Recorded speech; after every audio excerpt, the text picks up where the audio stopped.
여러분 야고보서를 읽으실 때 그런 의문 가진 적 없습니까? 야고보가 누구일까? 야고보가 누구일까? 여러분 야고보라는 이름은 구약의 야고보와 같은 이름입니다. 히브리식으로 표현한 게 야고보이고 헬라식이 야고보입니다. 신약 성경에 보시면 야고보라는 이름을 가진 중요한 세 명이 나옵니다. 첫 번째는 세베대의 아들이었던 야고보입니다. 사도 야고보, 요한의 형제였던 야고보입니다. 하지만 이 야고보는 주 44년경에 헤롯 아그리파 1세에 의해서 사도들 중에 제일 먼저 순교를 당합니다. 두 번째 야고보는 12사도 중에 한 명인데 알페오의 아들 야고보, 흔히 작은 야고보다 이렇게 부르는데, 근데 이 알페오의 아들 야고보는 사도 그룹 중에 이름은 있지만 행적에 대해서는 거의 언급이 없습니다. 또 한 명의 야고보는 예수님의 친동생이었던 야고보입니다. 그런데 이 야고보는 초대 교회가 세워질 때에 기둥 같은 인물이었습니다. 갈라디아서 2장 9절 말씀해 보시면 사도 바울이 그런 이야기를 합니다.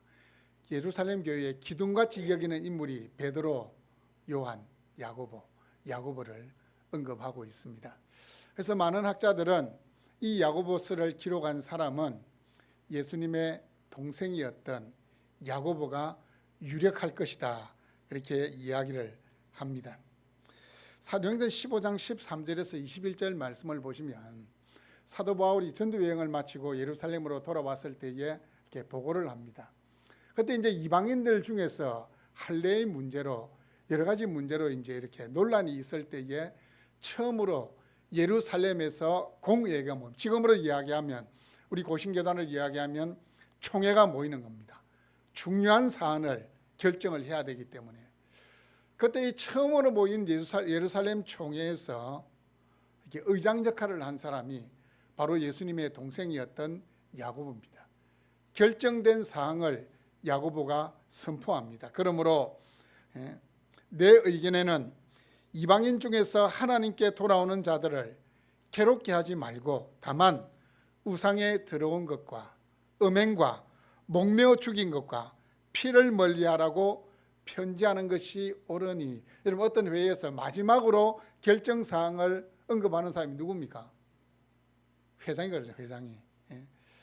그래서 학자들은 예루살렘 총회의 첫 번째로 총회장 역할을 감당했던 사람이 예수님의 동생이었던 야고보다, 이렇게 이야기를 합니다. 여러분 오늘 집에 돌아가시가 야고보서를 한번 읽어보십시오. 여러분 수십 번 읽으셨겠지만 천천히 야고보를 한번 읽어보십시오. 야고보서를 읽어보시면 이 야고보서의 내용은 이미 구원받은 성도라는 것을 전제로 말씀을 하고 있습니다. 야고보서는 로마서와 같이 상세하게 구원의 도리를 말씀하고 있는 성경이 아닙니다. 오히려 구원받은 성도의 삶이 어떠해야 하는지를 보여주는 실제적인 신앙의 지침서가 바로 이 야고보서입니다. 그럼 바울 서신을 우리 계속해서 이제 바울 서신을 이렇게 말씀을 들었는데, 자, 바울 서신을 보면 제일 서두에 어떤 내용이 있었습니까? 서두에는 어떤 내용입니까? 편지를 쓸 때 뭐가 나옵니까? 인사가 나오는데 주로 이제 편지를 보내는 자신이 누구인지를 밝히는 거예요. 자, 사도 바울이 자신을 밝힐 때 주로 어떻게 밝혔습니까? 하나님과 예수 그리스도의 사도된 나 바울은 자신을 주로 이제 권위 있게 이야기할 때는 사도고 이렇게 밝혔는데, 자, 오늘 말씀해 보십시오. 야고보는 자기를 어떻게 밝히고 있습니까? 하나님과 주 예수 그리스도의 종 야고보. 그럼 좀 이상하다 생각 안 됩니까? 이 야고보가 흩어져 있는 12지파에게 이 서신을 보내는데, 저 같으면 하나님과 주 예수 그리스도의 친동생 야고보, 야고보, 저는 이렇게 할 것 같기도 하다라는 생각이 들고, 또 이제 12지파 이제 초대 교회의 성도들을 이렇게 이제 이 말씀으로 권면하는 말씀을 보내니까, 아니면 예루살렘 총회장 야고보 뭐 이렇게 해도 될 건데, 하나님과 주 예수 그리스도의 종 야고보 이렇게 부르고 있습니다. 근데 뭐 하나님은 하나님으로 부르는 건 이해를 하겠는데, 예수님을 지금 어떻게 부르고 있습니까? 주로 그리스도로 부르고 있습니다. 자, 마가복음 3장 21절에 보시면 예수님께서 이제 공생애 사역을 시작하시고 나서 이제 집을 이제 나가신 거예요. 이제 쉽게 말하면 집을 나가 가지고 이제 천국 복음을 전하고 병자들을 고치는 일을 막 하고 있으니까, 친척들이, 나사렛에서 살고 있던 친척들이 저 예수가 나이가 30이 되더니만 사람이 좀 이상해졌다, 성경을 보면 미쳤다 이렇게 해요. 미쳤다 하밀더라. 그래서 친척들이 몰려와 가지고 예수님이 사역하시는데 와가지고 막 예수님을 붙잡아 가려고 그랬어요. 그때 이제 이 말씀을 보시면 이 야고보도 그 자리에 있었어요. 그럼 무슨 말이에요? 우리 형이 지금 제정신이 아니다. 자기 본연의 사명을 잊어버리고, 죄송합니다, 살짝 마셔가가지고 지금 이상한 일을 하고 있다, 이렇게 된 거예요. 이 야고보도 그때 형이 좀 이상한 사람이라고 생각했던 사람이 바로 이 야고보입니다. 그런데 이 야고보가 지금 그 자신의 친형이었던 그 예수님을 주로 그리스도로 고백하고 있습니다. 주라는 말은 하나님과 동등하신 분, 나의 주인이신 하나님, 그 신앙을 고백할 때 주라고 고백합니다. 그리스도는 유대인들이 기다리고 사모하던 메시아, 하나님의 구원자가 바로 그리스도입니다. 그러면 여러분 한번 생각해 보십시오. 야고보가 어떤 사건을 계기로 인생의 전환점, 신앙의 전환점을 맞이하게 되었을까? 어떤 인생의 전환점이 있었을 것 같습니까? 무엇 때문에 야고보가 이렇게 형을 좀 이상한 사람으로 보았는데, 형을 좀 이상한 사람으로 보았는데 어떻게 해서 그 형을 주로 그리스도로 고백하겠습니까? 이 하나님과 예수님의 종이라는 이 말은 하나님을 섬기는 일에 내가 목숨을 걸었다는 겁니다. 나는 이제 세상에 충성하는 사람이 아니고 하나님께 충성하는 사람이다. 우리 지금 대통령 윤석열 대통령이 검찰총장 될 때 자기는 권력에 충성하는 사람이 아니고 국민에게 충성하는 사람이 되겠다, 그 이야기를 했는데, 이 야고보는 나는 사람이 아니라 하나님께 충성하겠다, 나는 하나님 보고 가겠다, 그렇게 고백하고 있습니다. 오직 주인이신 하나님의 뜻, 예수 그리스도의 뜻에만 순종하는 사람이 되겠다라는 고백인데, 여러분, 그리스도의 종이다, 하나님의 종이다, 다시 말씀드리지만 세상에서 우리가 드릴 수 있는 가장 영광스러운 호칭입니다. 하나님의 종이다, 나는 그리스도의 종이다. 자, 그렇다면 야고보가 어떻게 회심하게 되었을까? 이건 이제 고린도전서 15장으로 넘어가 보면 알 수 있습니다. 고린도전서 15장은 소위 말하는 부활장입니다. 예수 그리스도의 부활에 대해서 말씀하고 있는데, 고린도전서 15장 7절 말씀에 보시면 야고보의 이름이 등장합니다. 그 후에 야고보에게 보이셨으며, 이 야고보는 예수님의 동생이었던 야고보입니다. 이 고린도전서 15장에서 사도 바울이 성경을 기록하면서 예수님의 동생이었던 야고보를 기록한 것은 야고보가 초대 교회에서 차지하고 있는 비중이 높다는 것을 알게 되는 겁니다. 그리고 굳이 부활장에 야고보라는 이름을 밝힌 것은 야고보가 회심하게 된 계기가 바로 부활하신 주님을 만남을 통해서, 나의 형이었던 예수님은 구약에 예언되어 있던 바로 그 메시아구나, 죽음을 이기시고 부활하신 하나님이시구나 믿어지게 되었다는 겁니다. 부활하신 주님을 만나고 나서 교회의 역사가 유세비우스라는 사람이 있는데, 이 유세비우스는 이 야고보에 대해서 뭐라고 기록했냐면 의인 야고보 이렇게 기록을 했습니다. 야고보가 얼마나 다른 사람과 다른 삶을 살았으면 교회 역사가가 야고보를 의인이다 그렇게 기록을 했습니다. 뿐만 아니고 이 야고보에 대해서 낙타무렵이라는 별명이 있었다고 합니다. 여러분 들어보셨죠? 야고보 낙타무렵. 왜 낙타무렵 보셨습니까? 예? 낙타는 항상 이렇게 무릎을 꿇잖아요. 보면 막 이 무릎에 막 굳은 살이 막 이렇게 베겨가지고 있는데, 하도 무릎 꿇고 기도를 많이 해가지고 이 무릎에 굳은 살이 박혀서 낙타무릎이다. 얼마나 영광스러운 별명입니까? 낙타무릎. 이 이스라엘에 흩어진 이 12지파를 위해서 주야로 기도했기 때문에, 왜냐하면 자기가 영적인 리더이기 때문에 주야로 무릎을 꿇고 기도했기 때문에 낙타무릎이다.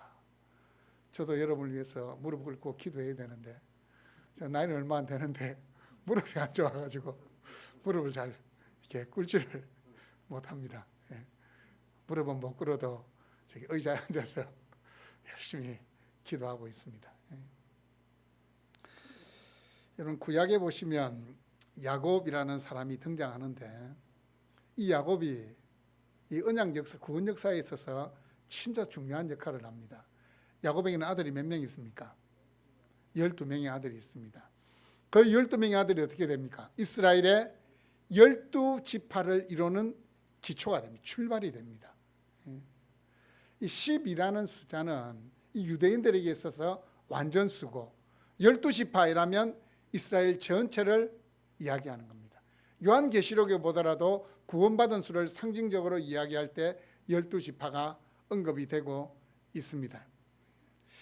자, 이스라엘을 전 공동체를 이루는 이 12지파의 출발이 구약의 야고보였습니다. 그럼 이 신약의 야고보는 어떤 사람일까요? 이 12지파, 흩어진 12지파를 총아우르는 영적인 리더로서 그들에게 하나님의 말씀을 전달하는, 권면하는 사람이 되고 있습니다. 그런데 이 야고보가 편지를 보내는데 그냥 12지파가 아니고 어떤 12지파입니까? 흩어진 12지파. 역사적으로 보더라도 이 말은 맞아요. 북이스라엘이 아수르에 의해서 멸망을 당했습니다. BC 722년. 그리고 유다가 BC 586년에 이 바벨론에 의해서 멸망을 당합니다. 포로로 끌려가고 또 온 지역으로 흩어져 버립니다. 흩어져 버려요.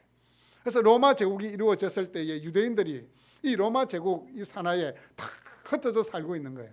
그렇게 치면은 흩어진 12지파라는 말이 맞습니다. 역사적으로 보더라도. 그런데 이 흩어진 12지파는 비단 유대인 공동체 안에 있는 그리스도인만을 의미하는 것이 아니고, 교회 공동체 안에 들어온 모든 사람을 지칭하는 것이 흩어진 12지파입니다.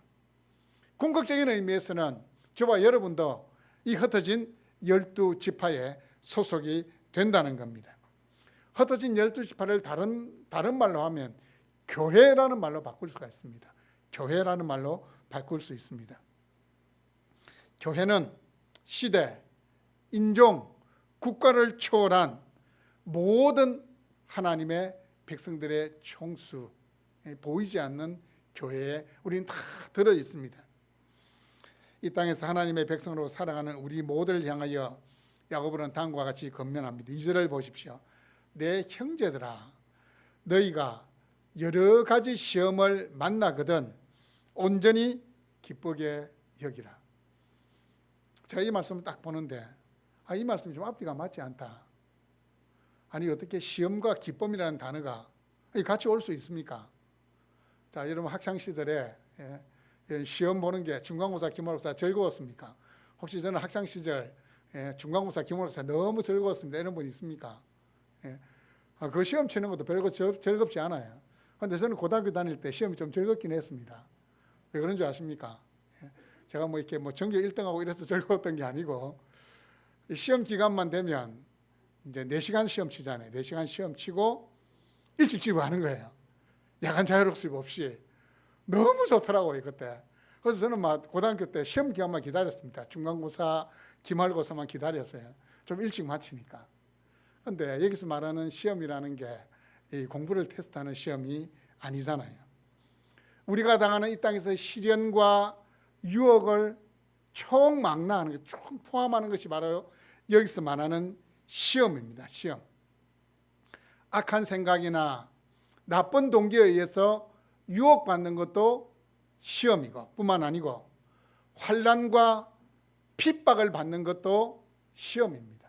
그 모든 것들이 시험인데, 근데 요 뒤에 말씀이나 야고보서 전체적인 이 문맥적인 상황이나 역사적인 정황을 보면 이 야고보 선생님이 지금 우리에게 시험이라고 던지는 이 말 속에는 핍박입니다. 핍박. 예. 외부적으로 우리에게 오는 물리적으로 가해지는 그 핍박입니다. 이 핍박에는 동족인 유대인들의 핍박도 있을 것이고 로마 제국하에서 황제들에 의한 핍박입니다. 그래서 이 시험이라는 것은 외부에서 우리에게 가해지는 그 환난, 그 어려움을 핍박으로 이야기하고 있습니다. 자, 여러분, 시험이 찾아올 때 예고하고 찾아옵니까? 네가 지금 이제 한 달 뒤에 이제 어려움 당할 건데, 네 지금 건강이 좀 안 좋아질 건데 준비하고 있어라. 이렇게 하면 얼마나 좋겠습니까? 어떤 큰 일을 이렇게 당할 때도 마음에 단단히 딱 이렇게 준비하고 있으면 어떻게 됩니까? 예? 충격이 좀 덜해요. 예. 이 군에서도 제가 군에 있을 때만, 죄송합니다, 군대 이야기해서 군에서 축구하는 이야기는 하지 않겠습니다. 예, 군에서 축구하고 골 많이 넣었지만 군에서도 이렇게 구타를 하잖아요. 예, 이제 30년 전만 해도 구타가 있었거든요. 줄 쫙 세워놓는데 그냥 막 이렇게 때리면 이렇게 덜 무서워요. 이제 눈을 감아라 하거든요. 눈 감으라면 여기에 날아올지 여기에 날아올지 너무 무서운 거예요. 예, 더 막 두려워집니다. 그런데 이 고난이라는 게, 시험이라는 게 예고하지 않고 찾아오기 때문에 더 큰 충격을 받습니다. 근데 오늘 말씀해 보시면, 이 말씀해 보시면 시험을 당하거든 이렇게 되어 있는데, 이게 이제 소위 말하는 가정법이거든요.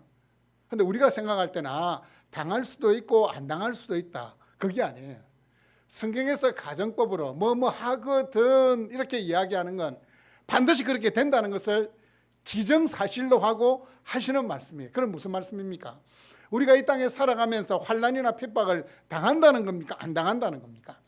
반드시 당하게 되어 있다는 것을 보여주는 겁니다. 보여주는 겁니다. 그런데 중요한 건 시험이 앞에 뭐라고 수식어가 붙어 있습니까? 한 가지 시험을 당하거든 이렇게 되어 있습니까? 여러 가지 시험을 당하거든. 그냥 성경이 우리에게 한두 가지 시험 당하거든 이러면 얼마나 좋을 건데, 여러 가지 시험을 당하거든. 이거 뭐 몇 개인지도 모르겠습니다. 제가 전에도 말씀드린, 저는 바다를 참 좋아합니다. 그래서 월요일이 되면 이렇게 이제 월요일 이제 쉬는 날인데, 월요일 되면 제 아내와 함께 저 정자 강동 이쪽으로 이제 바닷가로 이렇게 드라이브 합니다. 바닷물에 들어가는 건 별로 안 좋아하고 이렇게 눈으로 보는 건 좋아하는데, 이렇게 드라이브를 쫙 하면 여러분, 파도가 이렇게 밀려옵니다. 파도가 일지 않는 바다는 없습니다. 모든 바다는 파도가 있습니다. 파도가 밀려오는데 자세히 보십시오. 파도가 다 같은 것 같더라도 밀려오는 모양이나 높이가 다 다릅니다. 이렇게 해변이 이렇게 있으면 이쪽에는 좀 큰 파도가 오고 이쪽에 좀 작게 밀려오고, 또 이게 방향이 바뀌어가 이쪽이 좀 작게 오고 이쪽이 좀 크게 오고, 파도의 모양이나 크기가 다 달라요. 그와 마찬가지로 우리가 당하는 시험, 우리 사람마다 다를 수 있고 시대마다 다를 수 있습니다. 여러 가지 시험을 당한다, 내 인생 고난이 있다, 여러분 이거 인정하고 들어가야 됩니다. 예전에 전도할 때 이런 말로 전도했습니다. 예수 믿고 복 받읍시다. 근데 예수 안 믿는 사람은 이거 어떻게 받아들이겠습니까? 예수 믿으면 만사행통하구나. 사업도 잘 되고 몸도 건강하고 자녀들도 잘 되고 모든 게 잘 되는 이 복을 만사형통으로 받아들이는데, 예수 믿고 복 받읍시다 할 때 이 복은 만복의 근원 되시는 하나님을 믿는, 하나님을 가까이 하는 복이에요. 우리 인생에 누릴 수 있는 가장 큰 복은 그 하나님을 가까이 하는 것이, 죄인인 우리가 거룩하신 하나님을 가까이 하고 예배하는 것이 가장 큰 복인데 사람들은 오해하는 겁니다. 교회 안에도 이런 분들이 여전히 있습니다.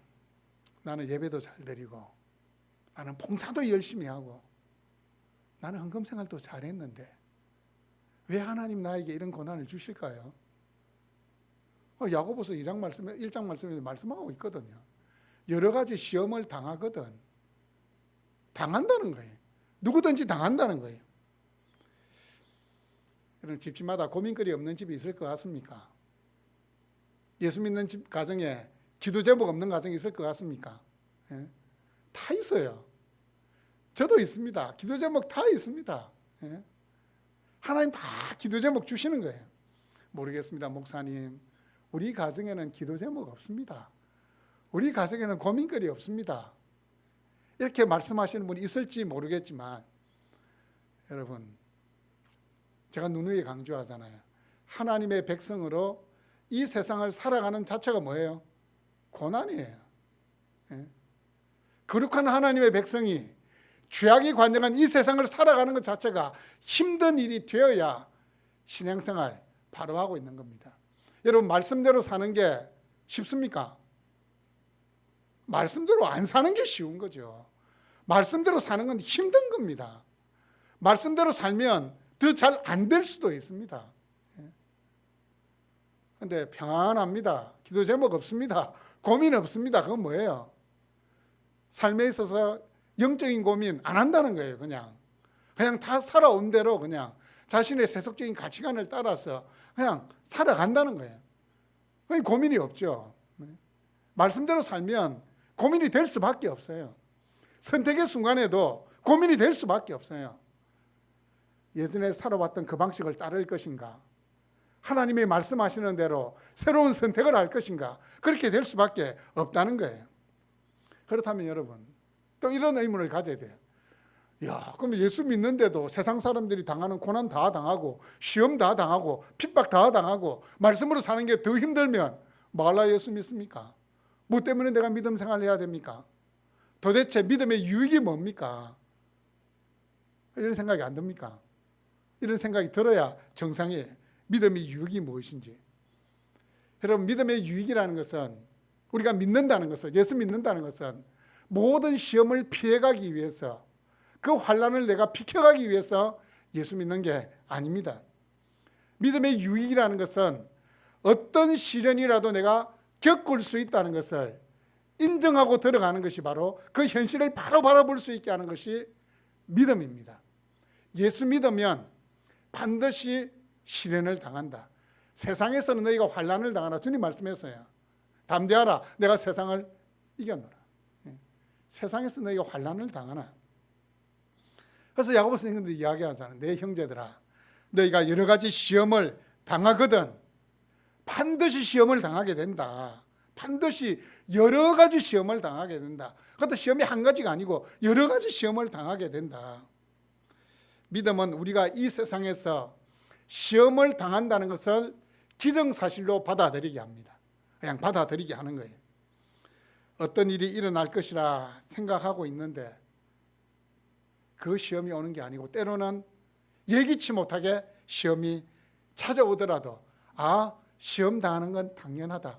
믿음 있는 사람은 그렇게 받아들이게 된다는 겁니다. 믿음의 유익은 우리의 인생에서 반드시 시험이 있다는 것을 받아들이는 것으로 그치지 않고 여러 가지 시험을 대처하도록 또 도와줍니다. 여러분 2절 마지막 부분을 한번 보십시오. 온전히 어떻게 여기라고요? 기쁘게 여기라. 온전히 기쁘게 여기라. 자, 믿음은 여러 가지 시험을 온전히 받아들이긴 받아들이는데 어떻게 받아들이거든요? 기쁨으로 받아들이도록. 이 이야기하면 이 교회 밖에 있는 분들이 진짜 이상한 사람들이다. 어떻게 환난 당하는 걸, 어려움 당하는 걸 기쁨으로 받아들이라나, 기쁨으로 받아들이라고 하나. 왜 그런가 하면 믿음이라는 것은 그 환난을 기쁘게 받아들일 수 있는 능력을 주기 때문입니다. 믿음이 있으면 그 환난을 기쁨으로 받아들입니다. 누가 하는 거예요? 그 믿음의 주가 되시는 우리 주님께서 그 능력을 주시는 겁니다. 온전히 기쁘게 여기는 것은 순수한 기쁨입니다. 때묻지 않는 기쁨입니다. 이 말은 억지로 막 이렇게 웃는 게 아니고 정말 해맑게 웃는, 정말 하나님께서 나에게 이 시험을 주셨네. 이 시험을 주신 것은 뭐 때문에요? 나로 하여금 가다가 퍼거퍼져 가지고 신앙에서 떠나라 주신 게 아니고 왜 주실까요? 하나님 우리에게 시험을 주시는 이유가 뭘까요? 그 뒤에 가면 나옵니다. 뒤에서 말씀드리겠습니다. 여러분, 온갖 시련 가운데서도 온전히 기뻐할 수 있는 것은 우리가 믿는 하나님 어떤 하나님이요? 전능하신 하나님입니다. 우리가 믿는 하나님은 선하신 분이기 때문입니다. 우리가 믿는 하나님은 우리를 이처럼 사랑하시는 하나님이시기 때문입니다. 여러분, 개인 전도 용어로서 가장 유용하게 사용되는 사형리 책자 아시죠? 사형리 책자 보시면 제1원리가 있습니다. 제1원리. 하나님은 당신을 사랑하시고 당신을 위한 놀라운 계획을 가지고 계십니다. 하나님은 당신을 사랑하시고 당신을 위한 놀라운 계획을 가지고 계십니다. 이게 상인을 딱 펴면, 상인에 대해 들어보셨습니까? 하고 딱 펴면 나오는 겁니다. 제가 예전에 이 새생명 훈련 받을 때에 성남동에 가서 전도한 적이 있습니다. 그때 중3짜리 한 명 이렇게 3명 아이들 이렇게 불러놓고 전도하는데 사형리에 대해서 들어보셨습니까? 이렇게 이야기했는데 한 명이 아니요, 저는 못 들어봤는데요. 저는 구형리에 대해서는 들어봤어도 사형리에 대해서는 못 들어봤는데요. 이게 진짜입니다. 걔가 구형리 살더라고. 사형리의 첫 번째 원리가 하나님은 당신을 사랑하십니다. 하나님 당신을 사랑하십니다. 여러분 기억하십시오. 불변하는 진리가 있다면 우리가 어떤 시련 가운데 있더라도 내 환경이 어떤 내 처해 있더라도 하나님이 우리를 사랑하시는 것은 변치 않습니다. 하나님 우리를 사랑하는 것은 불변합니다. 누가 우리를 그리스도의 사랑에서 끊으리요? 환난이나 공고나 박해나 기근이나 적신이나 위험이나 칼이랴. 기록된 바 우리가 종일 주를 위하여 죽임을 당하게 되며 도살당할 양같이 여김을 받는나이다 한과 같으니라. 그러나 이 모든 일에 우리를 사랑하시는 이로 말미암아 우리가 어떻게 이긴다고요? 넉넉히 이기느니라. 우리가 넉넉히 이기느니라.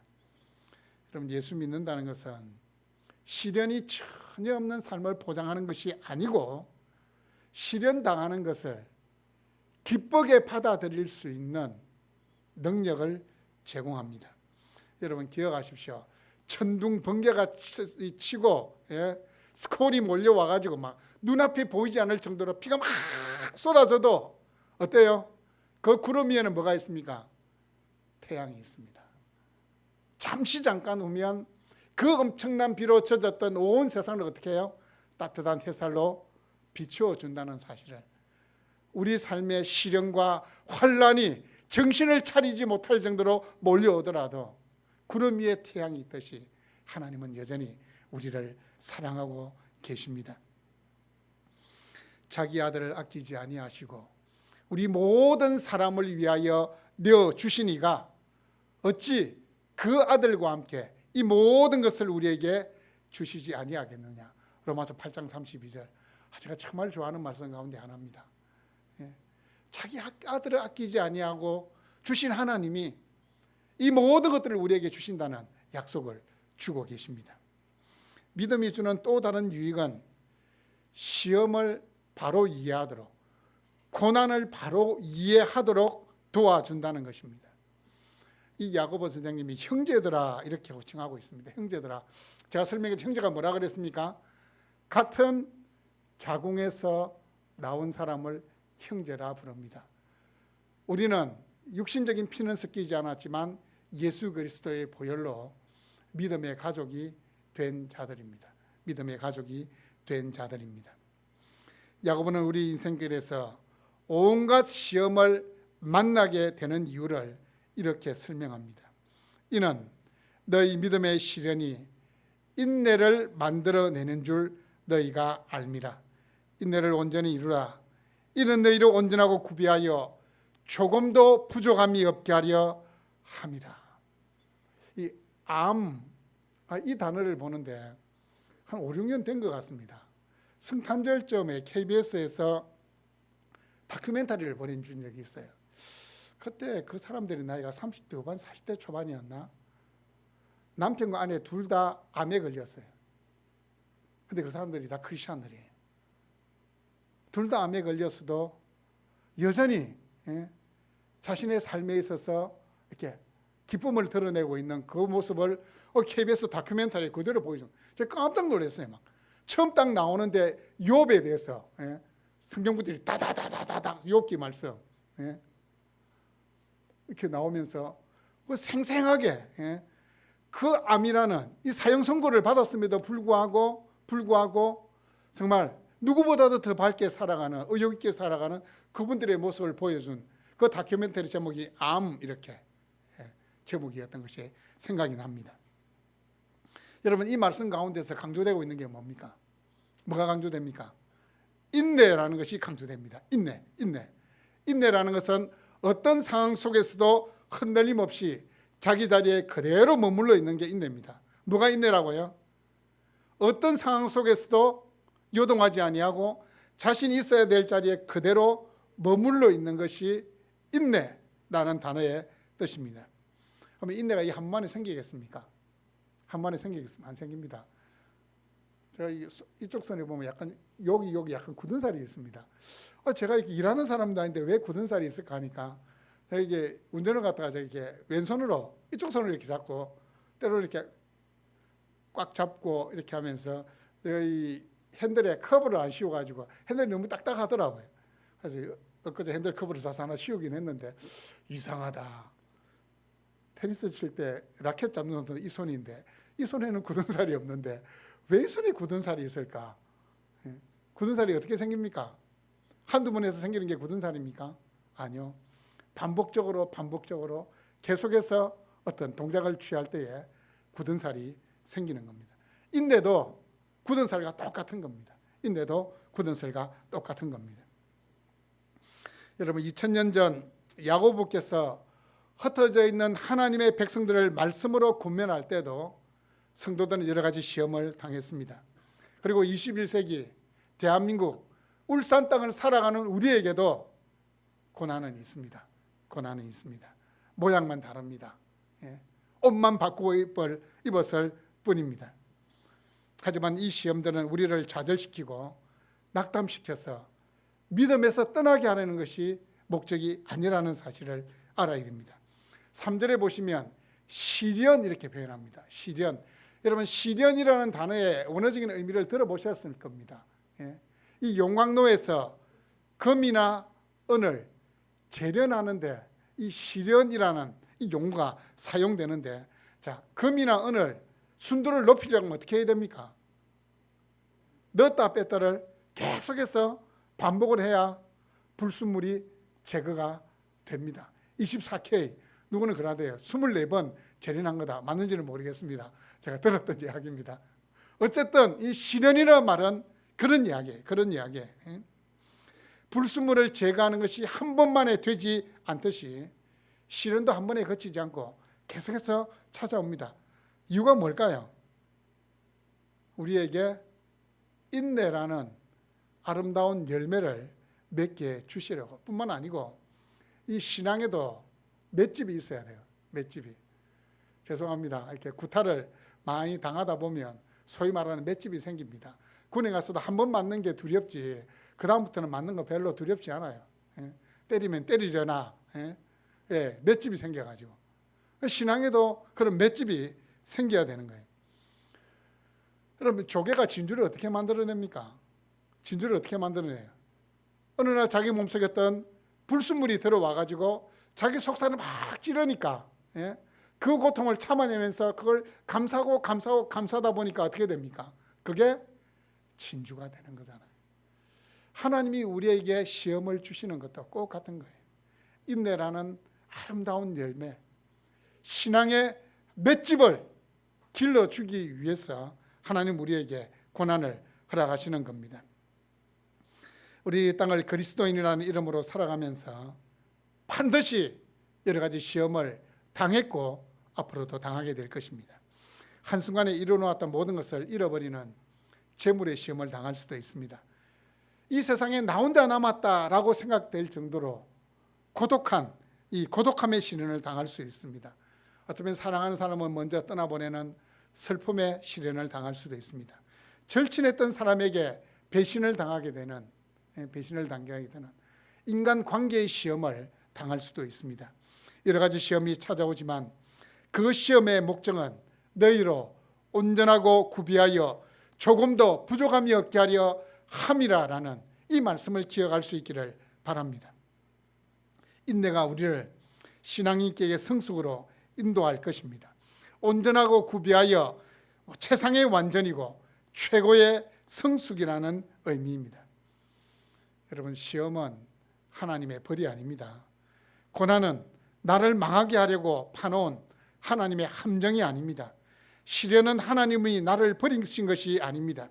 시험을 만나거든 여러 가지 시험을 만날 때에 하나님, 왜 나만 이렇게 가혹하게 대하십니까? 하나님, 나에게 너무하신 것 아닙니까? 왜 많고 많은 성도들 중에서 하필 접니까? 이제는 더 이상 이렇게 하지 마십시오.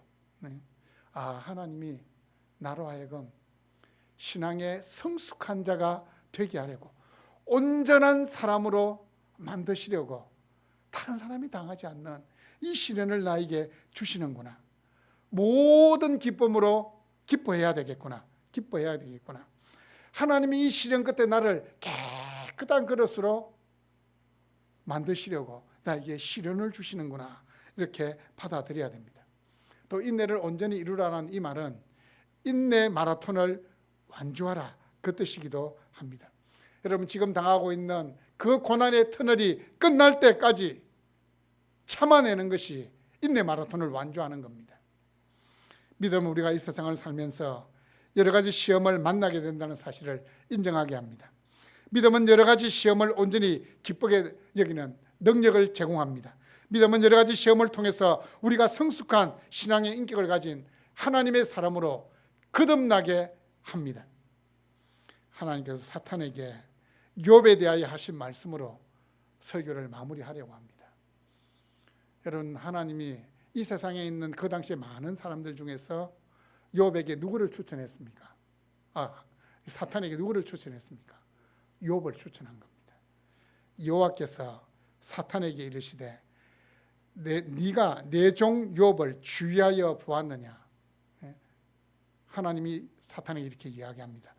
그와 같이 온전하고 정직하여 하나님을 경외하며 악에서 떠난 자는 세상에 없느니라. 악에서 떠난 자가 세상에 없었지만 그 욥이 어떻게 됩니까? 시련을 당하는 겁니다. 한꺼번에 가졌던 재산 다 잃어버리고 10명의 자녀가 한꺼번에 죽어버리고 자신의 몸에 욕창이 생기고 자신의 사랑하는 아내마저 하나님을 욕하고 죽으라는 말을 남기고 떠나갑니다. 하지만 하나님은 욥이 온전하고 정직하여 하나님을 경외하고 악에서 떠난 자라는 것을 알고 사탄에게 추천을 한 겁니다. 여러분 한 명이 하나님께서 이 시대에, 이 악한 시대에 내가 추천할 수 있는 바로 그러한 사람이 여러분 될 수 있기를 바랍니다. 우리 주님이 자랑할 수 있는 그리스도인이 될 수 있기를 바랍니다. 우리 주님이 이 땅에서 한 명을 꼽으라 그러면 가장 성숙한 신앙의 인격을 가진 여러분의 이름이 언급될 수 있기를 주님의 이름으로 축복합니다. 아멘.